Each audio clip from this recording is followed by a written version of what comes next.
오늘은 추수감사주일로 지키게 되었습니다. 오늘 같은 설교 본문으로 2010년도에 설교를 한 기억이 있습니다. 그 당시는 우리가 더 충만한 의미에 대해서 잘 모르던 때였습니다.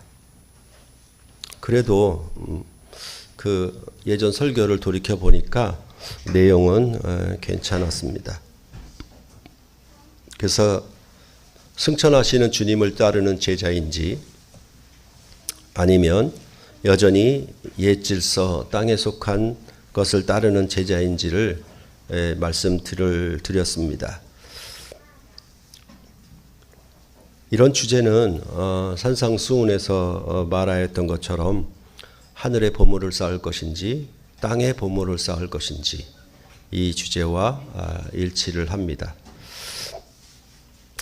오늘 추수감사주일에 이 본문을 다시 말씀드리게 되는 것은 원래 산상수훈을 2월 25일부터 8월 25일까지 약 6개월 동안 저희 교회가 배움으로 더 충만한 의미에 대해서 확실히 알게 되고 또한 그것을 전하고 가르칠 수 있는 데까지 우리가 되었기 때문입니다.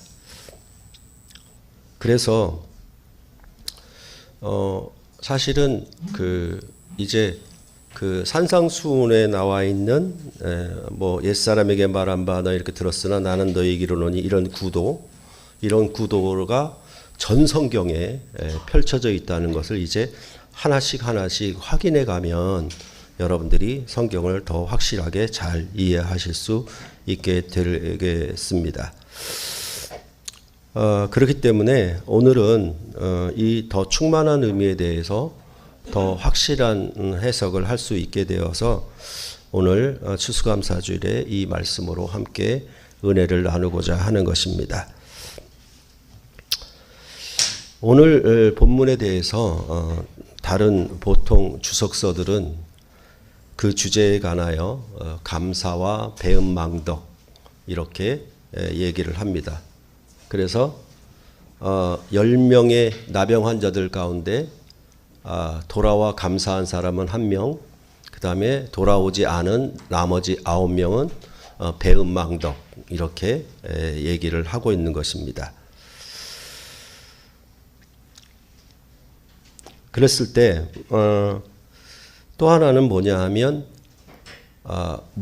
나병 환자가 몸이 치료가 됐으니까 그건 육적인 구원인데 마지막에 예수님께 와서 예수님께 감사함으로 이제 영적인 치료까지 받아야 되는 것인데 그것까지 받지 못한 것이라고 해서 이 말씀에 대하여 하나는 육적인 구원 또 하나는 영적인 구원 이렇게 말하는 주석서도 있습니다.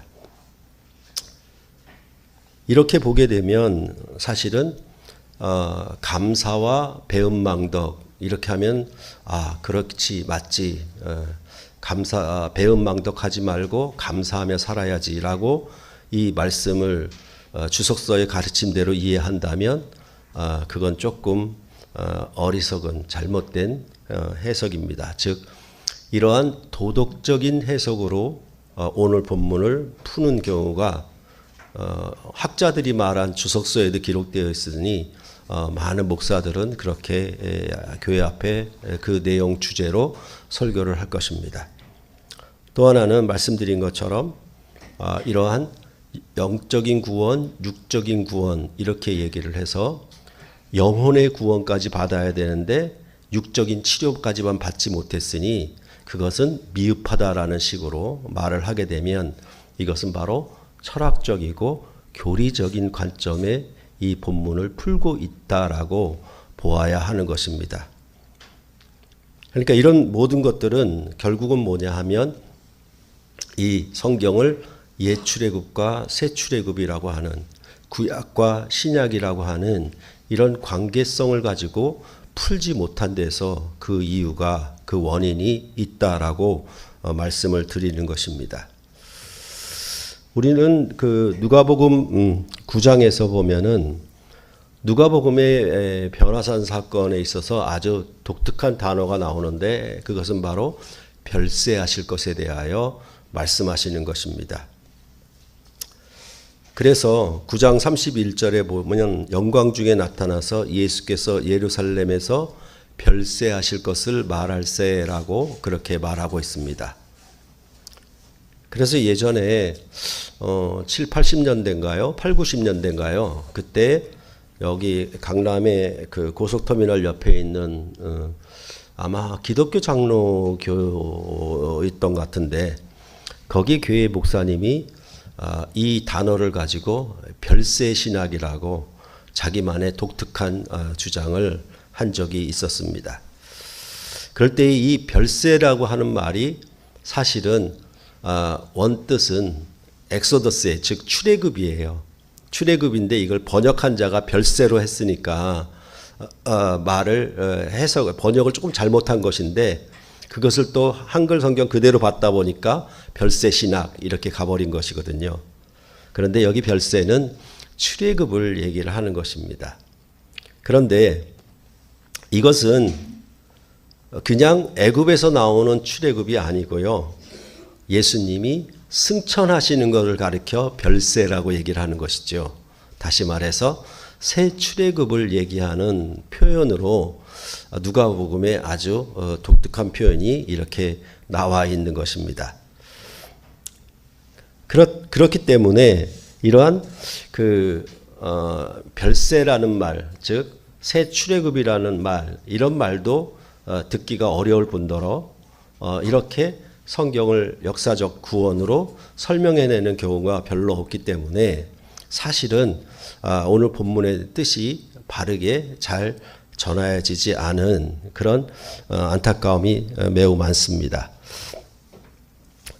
그거에 대해서 예수님은 이제 승천하시는 주님을 따라가는 제자들에 대해서 이 누가복음은 매우 강조하면서 긴 분량으로 많은 분량으로 말을 하고 있습니다. 예수님을 따라가는 제자들에 대하여 이것도 마가복음과 똑같이 뭐냐 하면 첫 번째 십자가의 가르침, 그 다음에 변화산, 그 다음에 두 번째 십자가의 가르침, 그 다음에 세 번째 가르침 이렇게 되어 있어요. 그러니까 예수님을 따라가는 것에 대하여 우리가 이 세 번의 가르침을 마가복음과 똑같이 누가복음도 이것이 약간 그 주제만 강조점만 변화시켰을 뿐 그 틀은 같게 전개되어 있다라는 것을 여러분들이 보시면 좋겠습니다. 바로 그 십자가의 가르침 가운데 두 번째 가르침이 9장 43절 하반절부터 18장 30절까지 계속됩니다. 그런 예수님을 따라가는 제자도에 대해서 얘기를 하는데 그 마지막에 뭐냐면 결론적으로 누가 따라가는 자냐라고 얘기했을 때 우리가 마가복음에서 배웠던 것처럼 부자 청년과 베드로를 대비시켜서 말하는 것으로 끝납니다. 마가복음은 바디메오 소경이 나오는데 여기 누가복음은 그 다음에 바디메오 맹인이 안 나와요. 이제 부자 청년과 베드로에 대한 얘기로 두 번째 가르침이 끝나고 그 다음에 세 번째 가르침이 그 십자가의 가르침이 전개되고 있는 것입니다. 그때 누가 베드로를 따라가는 자냐라고 얘기했을 때 이것도 똑같잖아요. 그러니까 부자 청년 베드로 이렇게 들으면 이 사람은 옛사람에게 말한 바 너희 이렇게 들었으나 라고 그걸 쫓아가는 사람이고 나는 너희에게 이르노니 라고 한 것은 베드로가 쫓아가는 사람이다라고 얘기하는 방식이에요. 그러니까 이게 똑같은 방식이죠. 그렇게 했을 때 베드로가 이렇게 고백을 하는 것을 우리는 볼 수가 있습니다. 베드로가 여짜오되 보옵소서 우리가 우리의 것을 다 버리고 주를 따랐나이다. 이르시되 내가 진실로 너희에게 이르노니 하나님의 나라를 위하여 집이나 아내나 형제나 부모나 자녀를 버린 자는 현세의 여러 배를 받고 내세의 영생을 받지 못할 자가 없느니라 하시니라 라고 말씀을 하고 있습니다. 그러니까 베드로가 부자 청년과 다르게 나는 예수님을 따라가는 자인데 그 따라가는 자로서 자기 자신을 고백할 때 뭐라고 얘기하냐면 나는 하나님의 나라를 위하여 아내나 형제나 부모나 자녀를 버렸다라고 얘기를 하고 있는 것입니다. 이게 모든 것을 버리고라는 얘기죠. 그것은 다시 말해서 이제 땅에 속한 질서와 땅에 속한 것을 버리고 승천하시는 주님을 따라가는 자로 말을 했던 것이고, 부자 청년은 이 땅의 것을 버리지 못하고 다시 돌아갔다라고 얘기하는 것이 부자 청년의 얘기라고 여러분들이 기억하실 것입니다. 이것에 대해서 누가복음은 그 따르는 원리가 무엇이냐에 대하여 앞에서 먼저 얘기를 합니다. 9장 51절로부터 62절에 그 얘기를 하고 있는데, 거기 보면은 62절에 이렇게 말합니다. 예수님께서 이르시되 손에 쟁기를 잡고 뒤를 돌아보는 자는 하나님의 나라에 합당하지 아니하니라 라고 말씀하고 있습니다. 그것은 이제 어떤 사람이 예수님께 나와서 예수님께서 어디로 가시든지 나는 따르겠나이다 라고 말을 하니까 예수님은 여우도 굴이 있고 새도 집이 있는데 나는 머리 둘 곳이 없다라고 말씀하셨고, 그 다음에 또 어떤 사람이 예수님을 따르겠는데 나는 부친을 장사하고 부친의 장례를 치르고 따르겠나이다라고 했고, 어떤 사람은 또 한 사람은 예수님을 따르겠다라고 했는데 뭐라고 했냐면 가족과 작별하고 따르겠다라고 얘기를 했어요. 그때 예수님께서 말씀하시는 내용은 뭐냐 하면 손에 쟁기를 잡고 제자로서 주님을 따르는 자는 뒤를 돌아보는 것이 합당하지 않다라고 말씀하신 거예요. 그 뒤가 어디냐면 여기서 말한 이 사람들이 나는 부친의 장례를 먼저 치르고 예수님을 따르겠나이다, 나는 가족과 작별하고 예수님을 따르겠나이다라고 한 그 자체가 뒤라고 본 거예요. 그러니까 그 누가복음에도 우리가 그 소돔과 고모라에 대한 심판을 예로 들어서 나오고 있는데, 그때 보면은 뭐라고 얘기하냐면 롯의 처를 생각하라라는 본문이 나와요, 누가복음에. 그러니까 이 롯의 처는 뒤를 돌아본 자거든요. 그렇죠?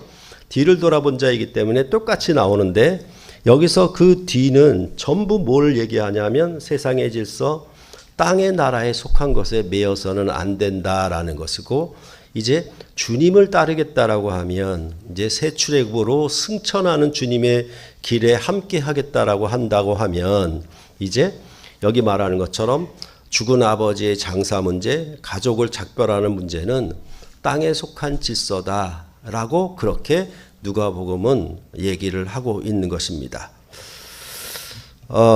이렇게 말을 하는 것은 뭐냐면 이제 가족을 버려라는 말이 아니고요. 가족을 버리라는 말이 아니고 어떤 뜻이냐면 이 가족을 하늘 가족으로 만드는 일에 더 애를 써야지 육신의 가족으로만 애를 써서는 안 된다라는 뜻이거든요.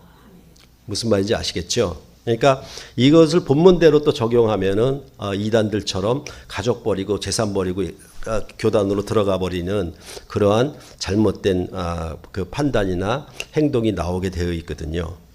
그럴 때 가장 중요한 건 뭐냐 하면 이 혈육에 속한 문제가 예수님을 따라가는 데 있어서 가장 큰 장애물이 될 수도 있다라는 얘기죠. 그래서 누가복음에만큼은 다른 복음서에 안 나오는데 뭐냐면 내가 가정에 화평을 주러 온 줄로 생각하지 말아라, 검을 주러 왔다는 말은 바로 이 누가복음에 있어요.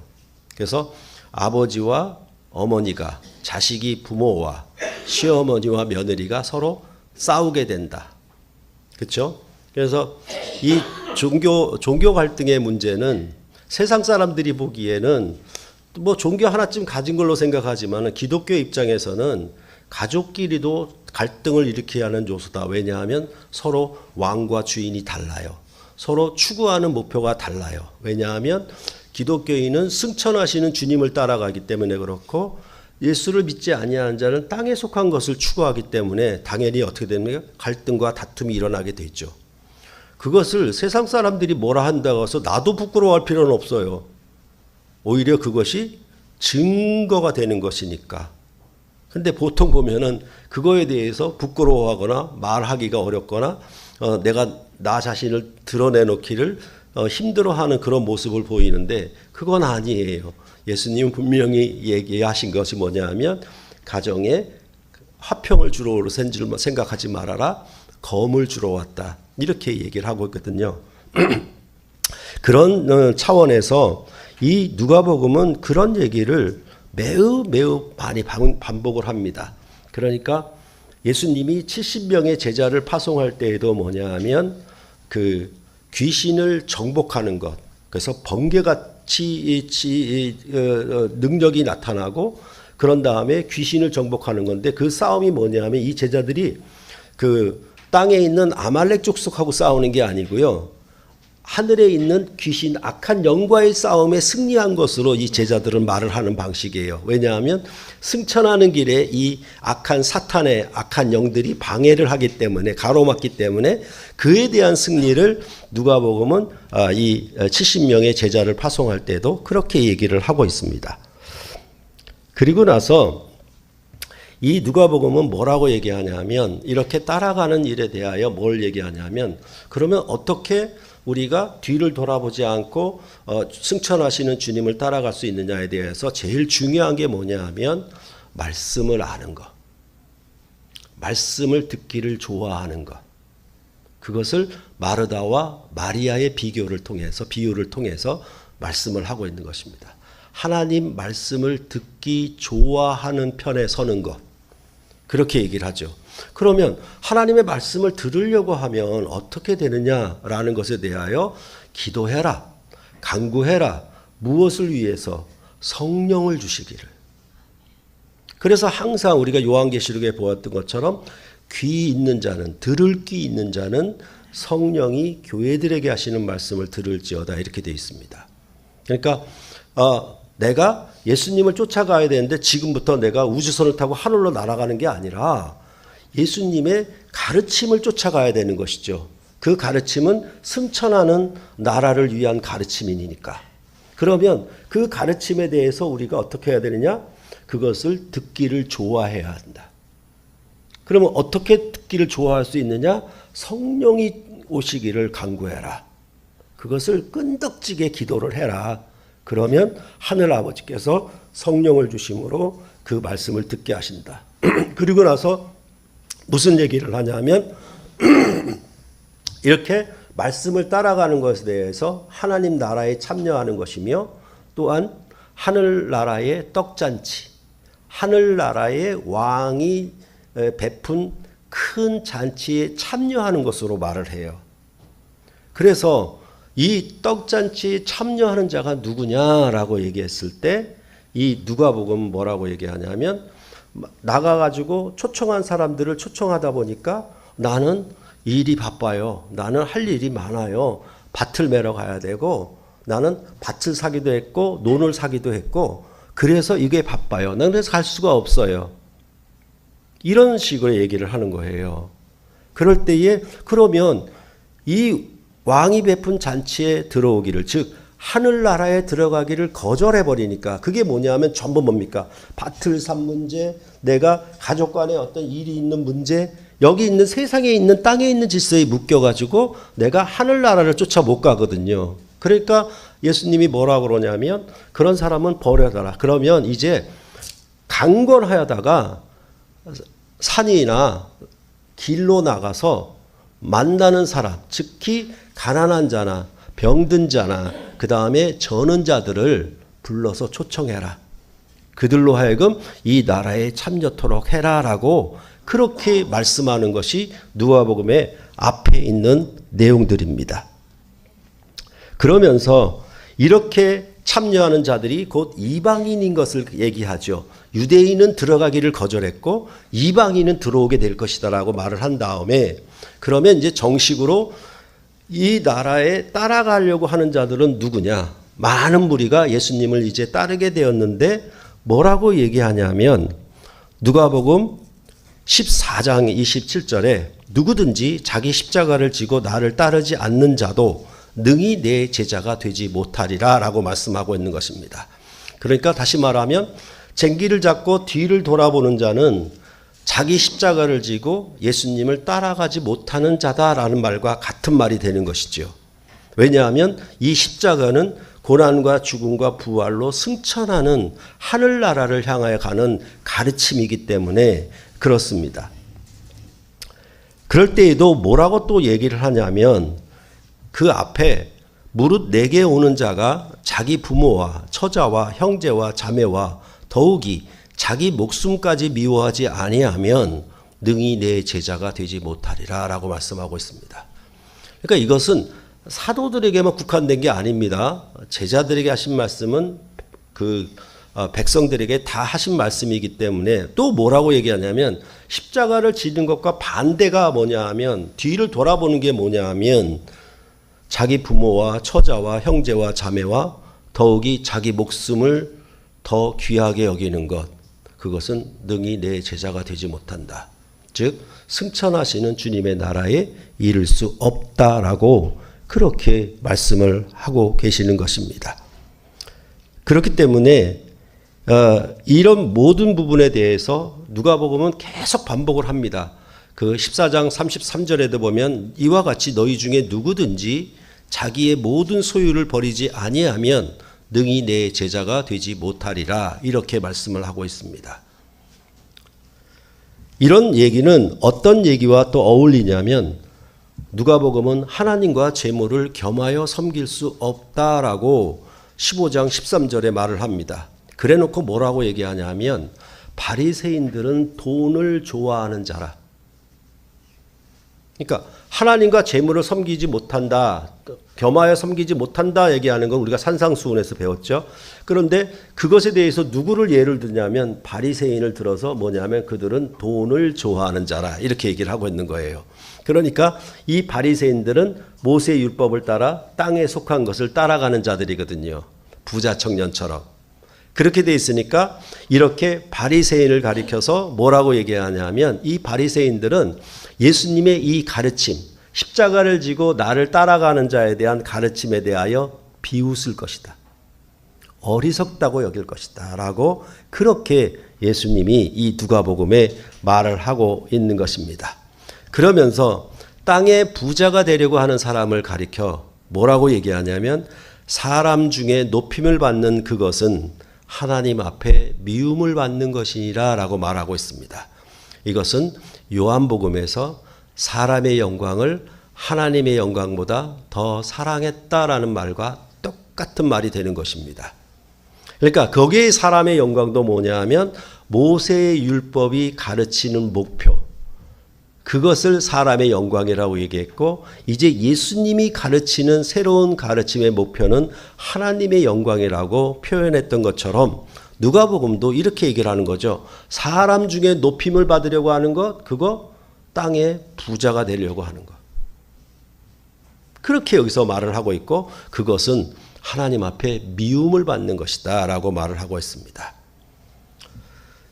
이렇게 율법과 선지자로 가르쳤던 구약시대는 이제 세례 요한의 때까지다. 그때 이제 끝났다.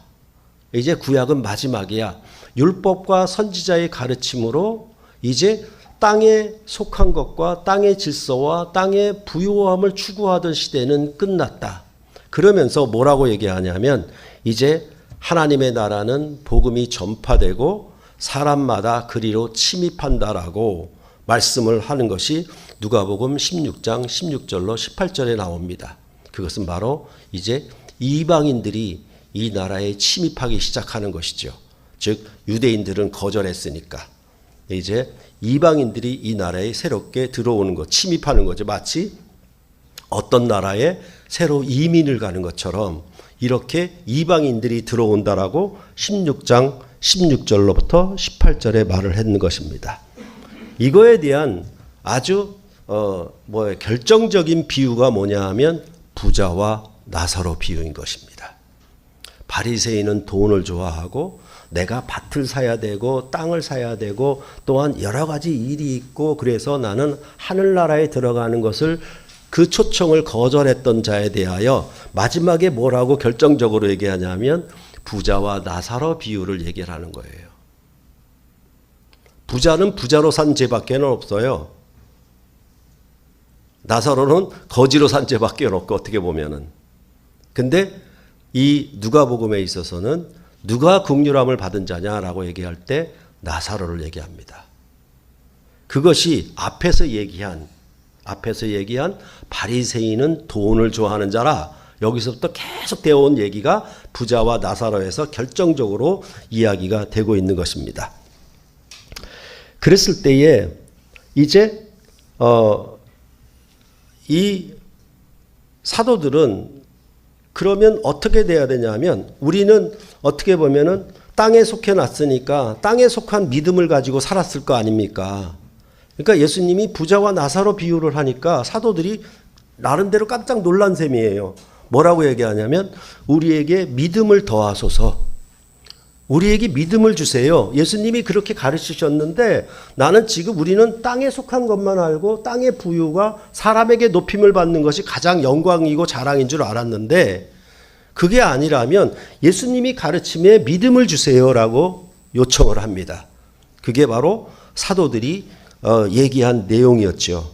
그럴 때에 우리에게 믿음을 더하소서라고 17장 5절에 말을 하는 것입니다.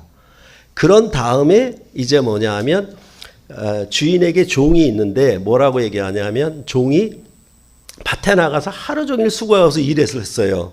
그러면 집에 들어오면은 쉬기를 바랄 거 아닙니까? 그런데 종은 그걸 못해요. 집에 들어와서도 주인을 대접하느라고 막 일을 해야 돼. 그러고 나서 주인의 명령이 있어야 뭔가 쉴 수 있는데 쉬지를 못해. 그런데도 뭐라고 얘기하냐 하면 이 종이 우리는 무익한 종이니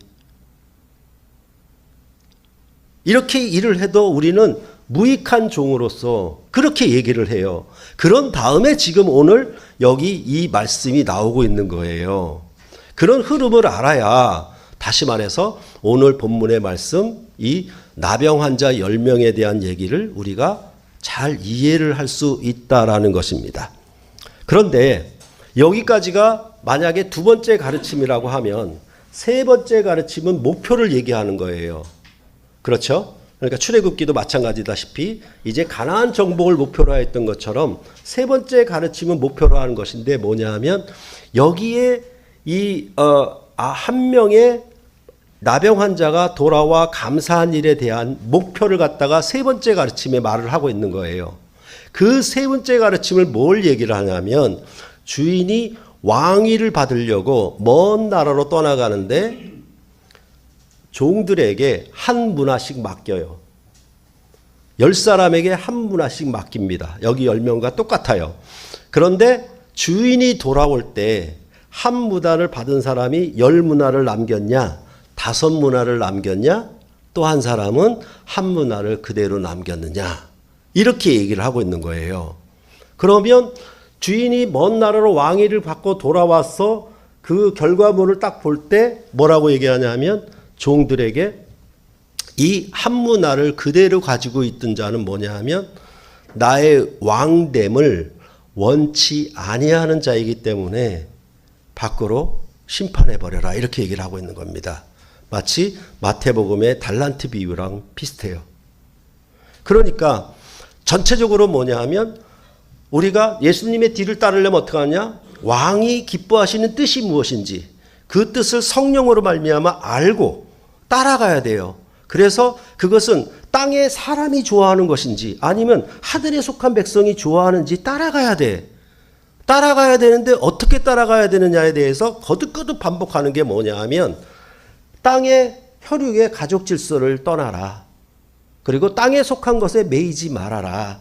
그리고 하늘에 속한 것을 따라가라라고 말씀을 하고 있는 것입니다. 그러면 이제 나중에 왕위를 받고 돌아올 때에 이 왕이 그 결과를, 열매를 심판하실 것이라고. 그렇게 세 번째 가르침의 마지막에 19장에 주어지는 것입니다. 그런 다음에 이제 뭐냐 하면 예루살렘 성전에 입성하는 걸로 시작되는 것이죠. 그러면 성전 건축이 들어가겠죠. 그런 내용들이 지금 누가복음에 이렇게 되어 있는 것입니다. 그것에 대해서 오늘도 뭐냐 하면 이 믿음이라고 하는 것은 믿기만 하면 구원 얻는다는 것이 아니라 성경은 무슨 얘기를 하냐 하면 믿음에 대해서 결산하신다는 얘기예요. 믿음의 열매를 보신다는 얘기예요. 그러니까 이게 얼마나 이 교리적 가르침이 성경의 가르침을 왜곡시키는지에 대해서 아주 여러분과 저는 치를 떨어야 돼요. 이제 본문을 보시면은 예수님은 예루살렘으로 가실 때에 사마리아와 갈릴리로 지나가셨어요. 그러니까 일반 유대인은 사마리아나 갈릴리로 안 가요. 사마리아를 지나서 갈릴리로 안 가요. 근데 여기 일부러 가신 거죠. 마치 요한복음의 사마리아의 여인을, 우물가의 사마리아 여인을 일부러 찾아오신 것처럼 그렇게 되어 있어요. 한 마을에 들어가니까 나병 환자 10명이 예수를 만났습니다. 멀리 서서 소리를 높여 예수님께 청합니다. 멀리 섰다는 얘기는 나병 환자니까 격리되어야 되니까 멀리 설 수밖에 없었죠. 예수 선생님이여 우리를 불쌍히 여기소서, 그렇게 얘기를 하고 있습니다. 그것은 바로 레위기의 율법 때문에 이들은 예수님께 가까이 가서 만지거나 접촉할 수가 없었습니다. 그 강구에 대해서 예수님은 말씀하셨습니다. 가서 제사장들에게 너희 몸을 보이라.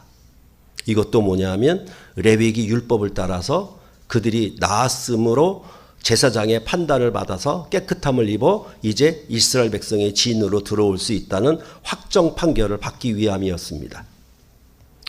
그런데 가던 도중에 10사람의 나병 환자가 병이 나았어요. 그런데 문제는 뭐냐 하면 10사람 중에 한 사람만이 돌아왔다라는 것입니다. 그 사람이 돌아와서 큰 소리로 하나님께 영광을 돌렸다라고 말을 하고 그 다음에 예수님 발 앞에 엎드려 절하며 감사했다라고 말을 하고 있습니다. 그리고 그 사람은 이스라엘 백성이 천하게 여긴 사마리아 사람이다라고 말을 합니다. 그때 주님이 말씀하셨습니다. 10사람이 다 깨끗함을 받지 아니하였느냐? 그 9은 어디로 갔느냐? 이 이방인 외에는 하나님께 영광을 돌리러 온 자가 없느냐라고 그렇게 되물으셨습니다.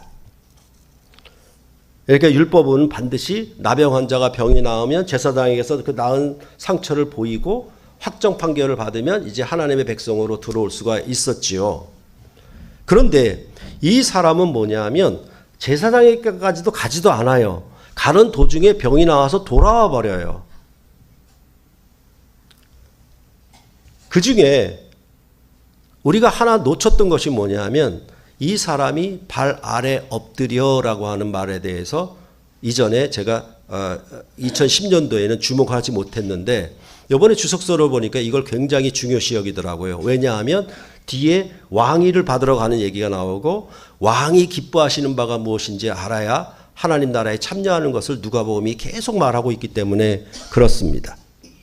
그런데다가 이 9사람 중에 한 사람은 사마리아 사람이다라고 말을 하고 있습니다.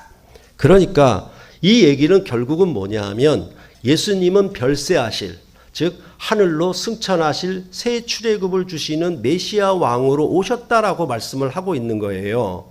그런데 이 왕께 발 아래 엎드려 경배함으로 감사함으로 경배한 자가 누구냐? 그것은 사마리아 사람 한 사람뿐이라고 그렇게 오늘 본문은 말을 하고 있는 것입니다. 앞서 말씀드렸던 것처럼 이제 율법과 선지자는 세례 요한 때가 끝납니다. 이제 그리스도 안에서 새 출애굽으로 이방인이 들어오는 나라가 열렸는데 그 가운데 이 나병 환자 한 명이 속해 있다라고 말씀을 하고 아까 말씀드린 것처럼 하나님이 왕이 떡잔치를 베풀었는데 그냥 땅에 자기 일들로 나는 가기를 거절하고 바쁘다라고 하고 그렇게 거절한 사람들에 비해서 뭐냐면 가난하고 병들고 저는 자들 그들을 초청한 것은 바로 이사야가 말한 새 출애굽에 가능한 자들 그렇게 얘기하는 것과 같은 의미가 되는 것입니다. 10명 가운데 9은 옛 시대와 옛 질서에 그대로 머무른 사람들이에요.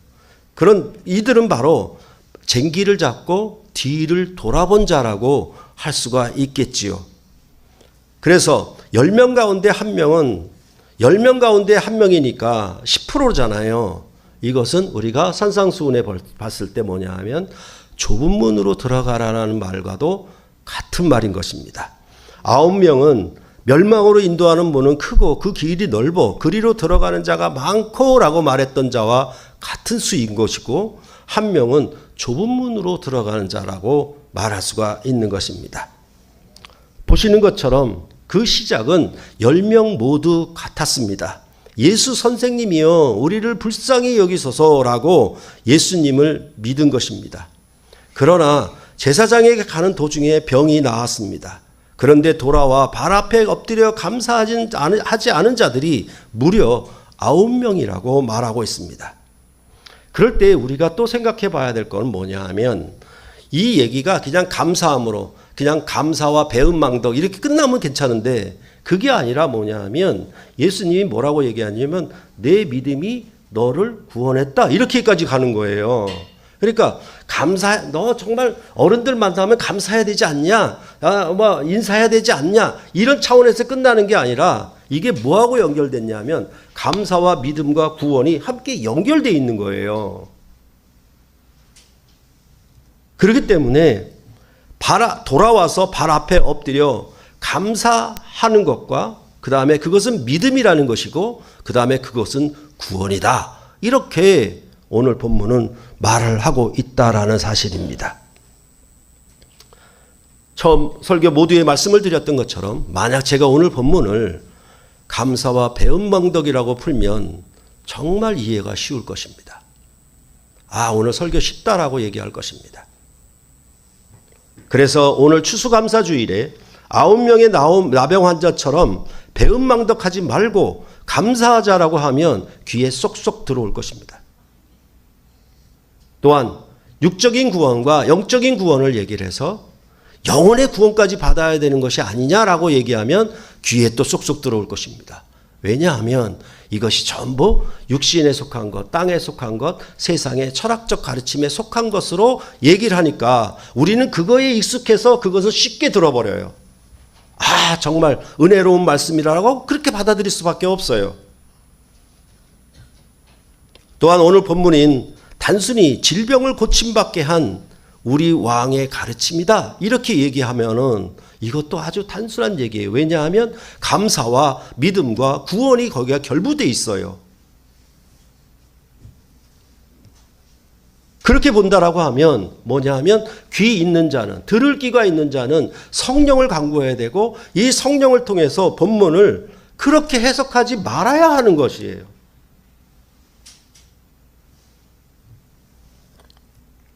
이것은 단순히 예수님이 질병을 고쳤냐 못 고쳤냐, 나병이라고 하는 어려운 질병을 고쳤냐 못 고쳤냐, 예수님이 전능하시냐 권능이 있느냐, 그런 얘기를 하고자 하는 게 아니라 뭐에 속해 있냐면 두 번째 이 십자가의 가르침에 속해 있는 거예요.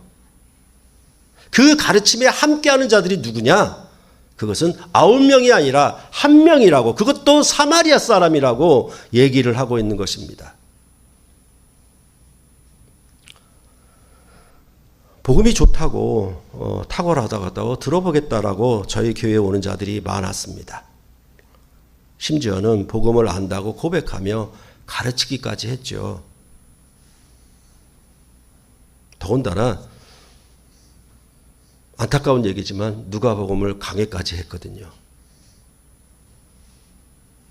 근데 그 복음을 아는 것이 결국 자기 것으로, 뒤를 돌아보는 것으로 끝나버리고 말아요.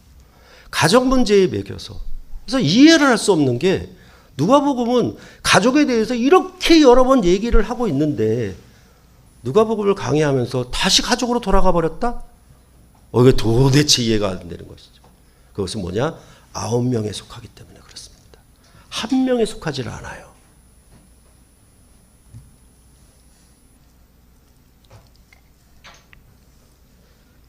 그저 옛 질서에 속하여 자기 가족과의 작별 문제, 장사 지내야 할 부친에게로 돌아가 버리는 것입니다. 그리고 그런 많은 사람들에게 속한 것에 대해, 그리고 그렇게 적당히 예배하며 편안하고 즐겁고 행복하다라고 여기게 되어 있습니다.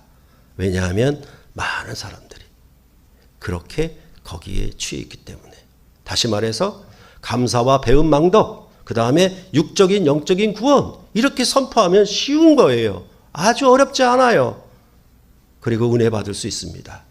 그런데 문제는 뭐냐 하면 그것이 세상의 육적인 땅에 속한 가르침이기 때문에 더 무서운 것입니다. 그것은 바로 자기 십자가를 지고 주님을 따르는 것에 대하여 거절하는 것입니다. 산상수훈에서 복으로 얘기했던 나를 인하여 너희를 욕하고 거스르고 악한 말을 할 때에는 너희에게 복이 있나니 기뻐하고 즐거워하라. 여기에 참여를 못하는 것이죠. 그것은 바로 세상의 어떤 평안과 안정과 행복을 추구하는, 땅에서 높음을 받는 것, 그것을 추구하기 때문에 누가복음은 그렇게 계속 경계를 하고 있는 것입니다. 유독 이 혈육에 속한 가족의 문제는 누가복음에서 어느 복음서보다 매우 많이 반복하고 있다는 사실을 여러분들은 보셔야 하는 것입니다. 나병은 나았어도 그들은 다시 죽을 것입니다. 온전한 구원이 되지 못할 것입니다. 구약의 제사장은 단지 나병 환자의 나음만을 확인하고 땅의 나라인 이스라엘에 참여케 하는 구원을 줄 뿐입니다. 그러나 이 비천한 이방인과 같은 사마리아인은 그 옛 출애굽에 속한 옛 구원에 참여하려고 하는 것이 아니라 나병 환자를 고치신 이 주님이 새 출애굽을 이루시는 메시아 왕인 것을 알고 그 발 아래 엎드려 감사했다. 그는 이방인 사마리아 사람이라고 그렇게 누가복음은 말하고 있는 것입니다. 왜냐하면 누가복음을 써놓아 보낸 그 독자가 누구냐면 데오빌로 각하였고 그 사람은 이방인이었기 때문에 그렇습니다. 바로 여러분과 제가 교회를 이룬다라고 하는 것은 그냥 친구끼리, 아는 사람끼리 어떤 세상 사람들과의 누리는 우정이나 아니면 어떤 관계성을 가지고 모이는 것이 아니라 복음 하나로 모인 것이고 진리 하나로 모인 것입니다. 그것에 대해서 교회는 더 충만한 의미에 대해서 이제까지 복음의 가르치는 역사 속에서 2010년도의 역사, 그 다음에 2024년도의 역사를 새롭게 해석함으로 감사한 건 뭐냐 하면 이 더 충만한 의미로 복음을 아주 쉽게 그리고 더 풍족하게 알 수 있도록 여러분에게 길을 제시한 것입니다. 다시 말해서 뒤를 돌아볼래? 뒤를 돌아보지 않고 승천하시는 주님을 따라갈래? 여기에 대해서 당사자들이 결정을 해야 되는 것이죠. 저는 선포할 뿐입니다. 단지 뭐냐 하면 감사하는 것은 뭐냐 하면 그것을 볼 수 있게, 들을 수 있게 제시할 수 있다는 복입니다. 교회가, 새물결 교회가 아무리 작더라도 10명 중에 1명이라도 9명에 속하지 않고 1명이 되는 그런 교회가 되었으면 좋겠습니다. 그리고 그 1명이 돌아와 발 앞에 엎드려 감사하는 추수감사주일이 되었으면 좋겠고 그 열매는 한 문화씩 받아서 열매를 왕권을 가지고 오시는 우리 주님 앞에 우리가 내어놓을 때 우리는 그 왕을 멸시하거나 비천하게 무시한 것이 되지 않고 왕을 존중하고 왕을 믿은 것이다 라고 성경은 말씀을 하고 있는 것입니다. 정말로 감사해야 될 것은 저는 이제 산상수훈으로 지난해는 요한복음 1장 17절인가요? 은혜 위에 은혜로 받고 그 다음엔 산상수훈으로. 그래서 죄송하지만 제가 드려야 될 하나님 앞에 감사는 산상수훈으로 여러분께 더 충만한 의미를 확실하게 얘기할 수 있고 더군다나 여러분이 그것을 확실하게 들을 수 있고 알 수 있고 전하여 제자 삼는 데까지 가면은 그게 바로 뭐냐면 열매를 얻는 것이고 한 문화를 받아서 5문화나 10문화를 남기는 것이기 때문에 우리는 그런 감사를 해야 되지 않을까. 우리는 농경 시대를 살아가고 있는 것이 아니니까 가서 모든 족속을 제자 삼듯이 바로 누가복음의 속편인 사도행전에서 천하만민에게 성령이 임함으로 땅끝까지 복음을 전하여서 온 누리가 하나님의 백성이 되는 열매를 거두는, 그래서 하늘나라로 승천하는 일에 참여하도록 우리를 제사장으로 부른 일에 대하여 우리가 감사하고, 그 감사를 오늘 하나님 앞에 여러분과 제가 표하기를 간절히 바랍니다.